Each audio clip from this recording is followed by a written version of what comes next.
You were taught that generosity is a virtue, that giving freely your time, your help, your energy makes you good, that kindness is how you rise, that it will come back around. But Machiavelli didn't believe in karma. He believed in leverage, and he understood something most people never dare admit. The world doesn't reward your generosity. It studies it, because when you give too easily, too often, too soon, you don't inspire gratitude. You signal availability, and availability breeds entitlement, and entitlement unchecked turns you, the generous one, into a resource to be drained, not a person to be respected. Let's be brutal. Let's be honest. How many times have you helped someone only to be ghosted when you needed support?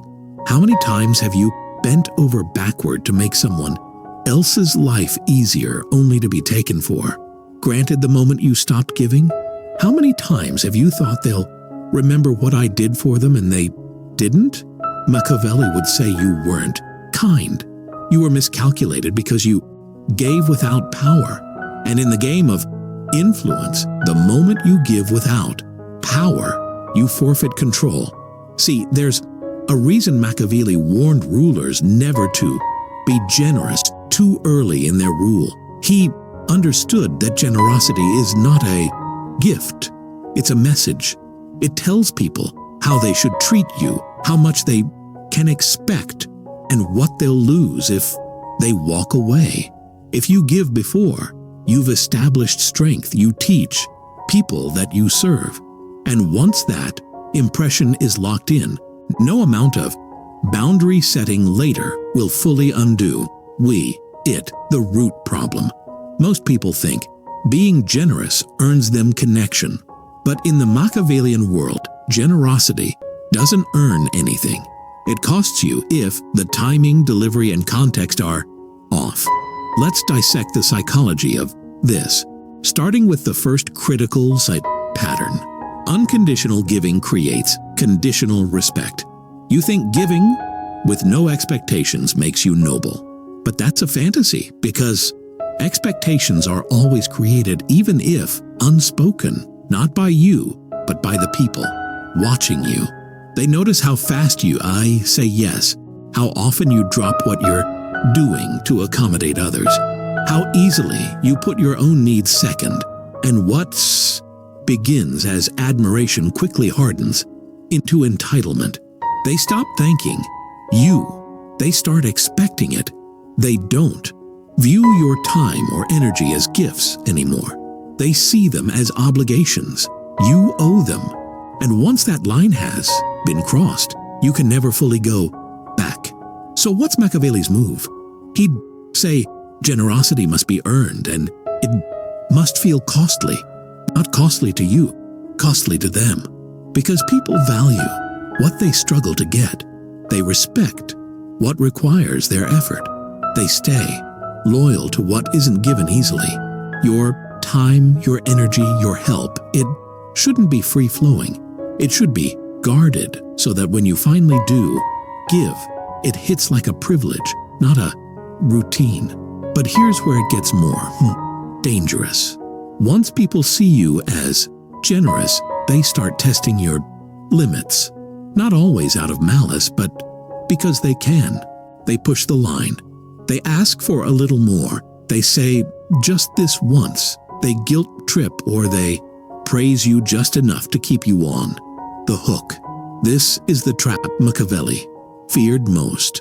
When your goodness becomes your weakness, because the moment people realize they can influence your decisions with compliments, guilt, or flattery, they no longer respect you. They manage you.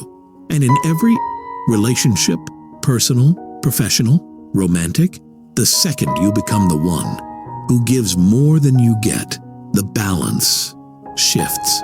It doesn't happen with a blow. It happens with a nod, a smile, a casual thanks, you're amazing. And you think that means loyalty. But in Machiavellian terms, it means you've just become the easy one, the one who always says yes. The one who can be counted on is to overextend themselves, to offer without demand, to be generous even to people who haven't earned it. That's not kindness. That's self-sabotage in disguise. Let's go even deeper. There's a second psychological shift that happens when you're overly generous, especially in groups. You become less valuable the more you give. Sounds insane, right? But this is how group dynamics really work. In meetings, you offer more help than others. They take it for granted. In friendships, you give the best advice. You become their free therapist. In relationships, you do the emotional labor. They stop noticing you're doing anything special at all. Generosity repeated too often becomes invisible, and what's invisible can't be respected. Machiavelli would say, power is never in the giving. It's in the withholding, because the one who can say no is the one everyone pays attention to. The one who gives only after being asked, only after watching others prove themselves, only when it makes strategic impact. That's the one who commands the room. You want people to value your kindness, then stop giving first. Let them move toward you. Let them reach, prove, earn. Only then do you reveal your capacity for generosity. That's not doubtful cruelty. That's calculated respect. And respect is the foundation of every power structure that lasts. This is where most good people lose the game before it begins. They think withholding is manipulative. They think delayed giving is fake. But Machiavelli knew better. He knew that what people chase, they cherish. And what they receive too, easily they forget. So if your kindness hasn't been respected, if your generosity keeps getting you used, if your helpfulness has turned you into a background character in your own story, then understand it's not because you're too kind. It's because your kindness was never leveraged. And Machiavelli would say, there's still time to reverse it. But the reversal starts with one ruthless shift. You stop giving because it feels good. You start giving when it gives you power. The most dangerous thing about generosity is that it feels so righteous, so justified. You think I'm being the bigger person. You believe your giving builds bridges, that it cements loyalty, that people will look back and remember they helped me when no one else did. But Machiavelli would sneer at that thought because he knew the cold, unsentimental truth of human memory. People rarely remember kindness when it's always available. They only remember it when it's taken away. When you give freely, constantly, and without calibration, you become like background noise, always there, always accessible, invisible. And when your presence is assumed, your absence no longer carries weight. And here's where it gets even more twisted. The more generous you are, the more likely others will resent you when you finally stop. You'd think they'd say they've done so much already, but they don't. They say, why now? They say they've changed. They say so it was. All conditional because people don't track how much you've given. They only feel the loss of what they assumed they were entitled to. That's the Machiavellian reversal. Your generosity doesn't make them grateful. It makes them dependent. And dependency without consequence breeds entitlement. And entitled people become hostile when the flow stops. That's why Machiavelli warned a prince must avoid generosity that brings him neither reputation nor gratitude. So what do? You begin the process of weaponizing absence. When someone has grown used to your help, your support, your validation, you pull back without warning, not to punish, but to reveal. You don't explain. You don't defend. You simply go still. And in that stillness, something powerful happens. They realize how much they'd been taking. They start to notice what went silent. They feel the vacuum. You've flipped the script. You've gone from being a background feature to a presence they now have to earn back. But this only works if you've first understood the timing of generosity. See, Machiavelli never said, "Don't be generous." He said, "Be feared before you are loved." Because if people respect your boundaries first, if they know you are not easily moved, if they understand that your time and approval are earned, not assumed, then your acts of generosity become powerful, unforgettable, and binding. It's not about withholding forever. It's about establishing control before you give. Let's break it down even further, because there's a more subtle trap here that even high-status people fall into. Being generous in public to prove your value. You're in a group. Someone needs help. No one steps in, so you jump up. Offer your time, your resources, your energy. You want to be seen as reliable, essential, indispensable, and it works. For a while, people come to you. You become the go-to. But over time, something strange happens. They stop seeing you as powerful. They see you as useful. And in Machiavellian terms, usefulness without scarcity leads to servitude. The moment people see you as always available, your reputation shifts. From respected figure to functioning ear, tool. They may admire you. They may praise you. But they do not fear losing you. And the moment someone doesn't fear losing you, they already have. So here's the shift. You don't prove your value by giving. You prove your value by being unreplaceable. And nothing makes you unreplaceable faster than being willing to walk away from those who treat you like an asset. That's the Machiavellian flex. You don't need to argue. You don't need to demand credit. You just remove your presence and let the silence indict them louder than your words ever could. Now let's talk about the most manipulative force your generosity attracts, the professional parasite. This is the person who lives off your willingness to overgive. They don't outright ask. They suggest. They don't demand. They hint. They compliment you. Just enough to make you feel good about saying yes again. They'll say, "You're so generous. I knew I could count on you." And with that one sentence, they've tethered your identity to your availability. Say no, and suddenly, you're not who they thought you were. And you fall for it because your identity is tied to giving. So you double down. You help. You give. You say yes, even when it costs you. Even when they don't deserve it. And Machiavelli would say they're not wrong for using you. You're wrong for being usable. Nah, because the parasite only survives when the host allows it. And if you want power, you have to stop being so consumable.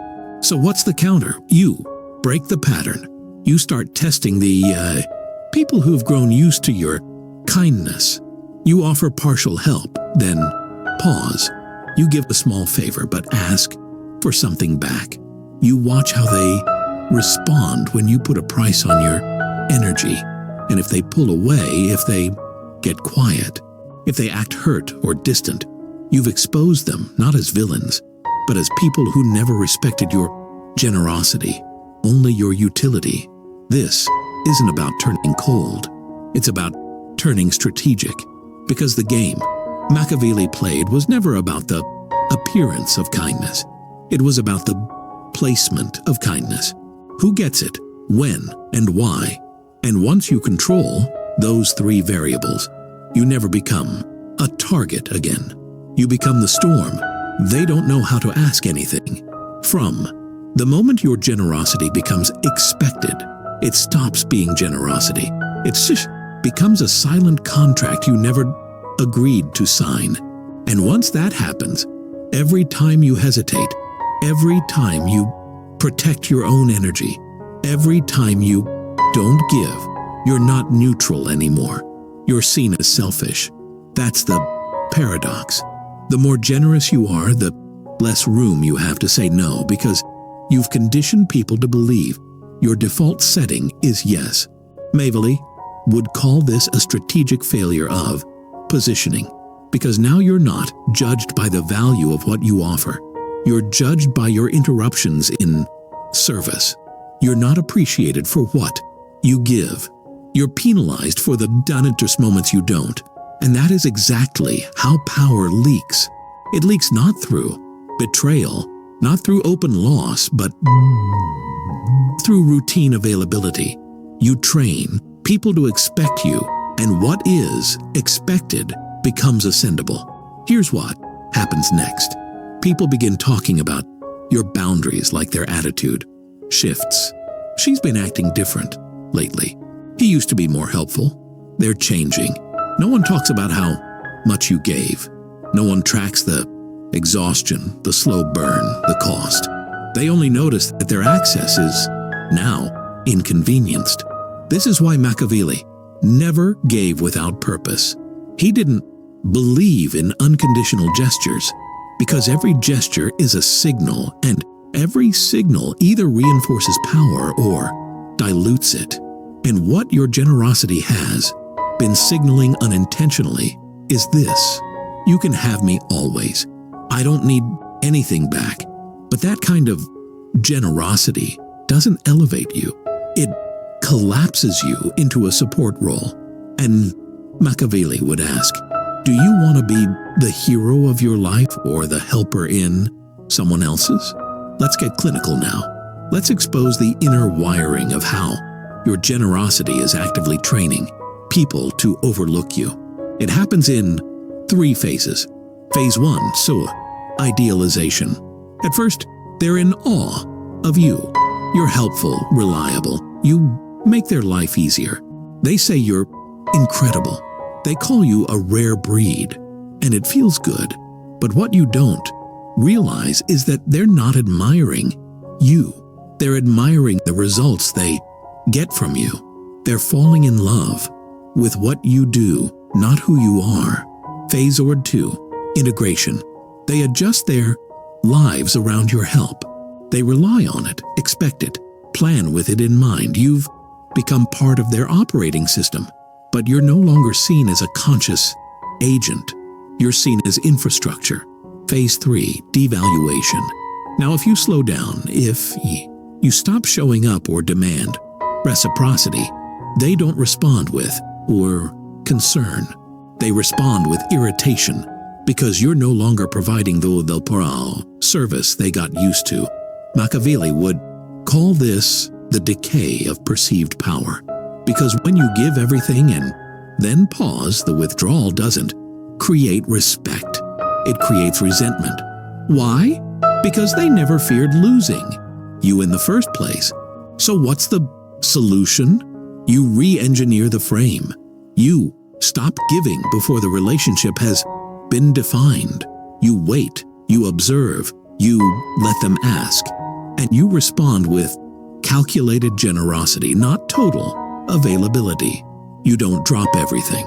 You don't jump at the request. You say things like, I'll check if I have worried bandwidth, or I've got some priorities I need to sort first, or let me see if that aligns with my time. Neutral, calm, professional. These statements do one thing very well. They establish that your time is occupied and your energy is yours until we are proven otherwise. That's how Machiavelli would use language to enforce distance without hostility, because he knew distance creates value. Immediate access destroys it. But now, let's flip this whole thing, because the worst side effect of unchecked generosity isn't how others treat you, it's how you start to treat yourself. You begin feeling guilty for prioritizing your needs. You struggle to rest even when you're depleted. You measure your worth by how useful you are. You get uncomfortable receiving even when you need it. This is how self-erasure becomes internalized. And Machiavelli would call that the ultimate loss of sovereignty. You've become a ruler who pays everyone else and taxes yourself. So you have to build a new identity framework, one where your value isn't tied to what you give, but to what you withhold strategically. You say no, not as rebellion, as a reminder to yourself and to them that you choose when and how you give. You protect your energy, not out of selfishness, out of recognition that overgiving makes your power disposable. You allow discomfort. You allow people to not understand you, to think you've changed, to misinterpret your new boundaries. Because here's the thing, power always looks like arrogance to those who were once benefiting from your lack of it. And Machiavelli would smile at that, because when they say you've changed, they're really just saying you've stopped being convenient. Good. That means they're finally seeing your generosity for what it always should have been, a choice, not a service, a signal of strength, not submission. And now, when you give again, it hits different because now it's rare, it's costly, and it reminds them what it actually means to have your favor. There is a moment when the scales finally tip, when the people who once expected your help without hesitation, who saw your time as endlessly available, start to notice the shift, not because you said anything, but because you simply stopped offering. That silence, that absence, that is where respect is reborn. Machiavelli would never fight for appreciation. He would never explain why. He stepped back. He would let the gap speak for him, because that's what real power does. It makes them reflect. And if they don't, then you've just identified who was never worth your generosity in the first place. Because here's the final Machiavellian truth. Real power is not in what you give. It's in what you can deny. And when people feel entitled to your energy, your help, your presence, your greatest weapon is not, it's confrontation. It's scarcity. It's letting your generosity become a rare phenomenon, something that must be earned, not begged for or assumed, something that lands with weight when it arrives, not something that fills the silence because you're too uncomfortable with saying no. But let's make this concrete.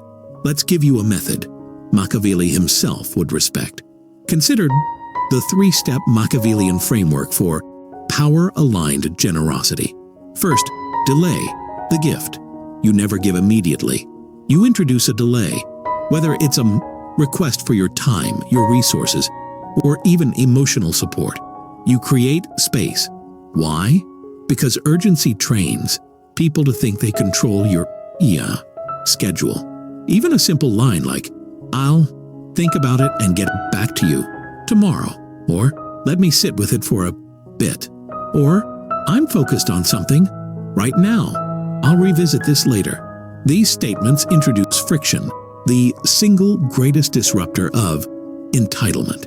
Friction is what makes people reconsider their tone. It's what makes them reevaluate whether they're treating you like an equal or a utility.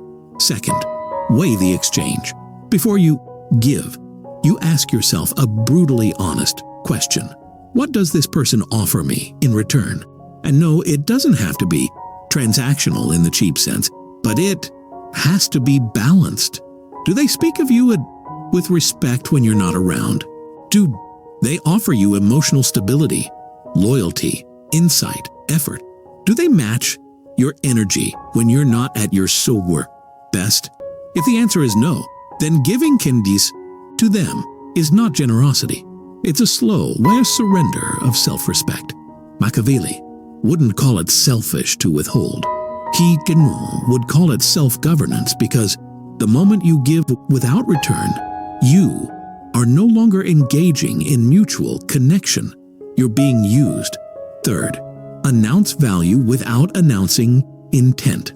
This is where it becomes art. You still give, but you give rarely. And when you do, it's calculated, measured, quietly framed as high value. You do a favor, but only once. and only after the proprietor person has proven themselves. You offer support but without future obligation. You help them, but not before they've tried helping themselves first. And most importantly, you never say you're being generous. You let your actions speak, and you let your silence do the rest. Because when you stop being overly, available, people start watching for your signal. They lean in. They wait for your words. They adjust their tone, their posture, their energy when they approach you. You've now trained them, not with punishment, but with absence, not with shouting, but with calculated generosity. That's how kings operate. That's how Machiavelli would move in a world full of beggars cloaked as allies. And maybe the most liberating part of all of this, you don't have to explain your shift. You don't owe anyone a breakdown of your new rules, because the people who truly respect you will already feel the change and adapt accordingly. The ones who complain, they were never grateful, just greedy. You've peeled the mask off with nothing but quiet distance. And here's where the final reversal happens. Once your generosity becomes rare, it becomes expensive. Once it's expensive, it becomes desirable. And once it's desirable, suddenly everyone starts working to earn it. Now you're not chasing appreciation, they're chasing access. And that right there is the final Machiavellian transformation.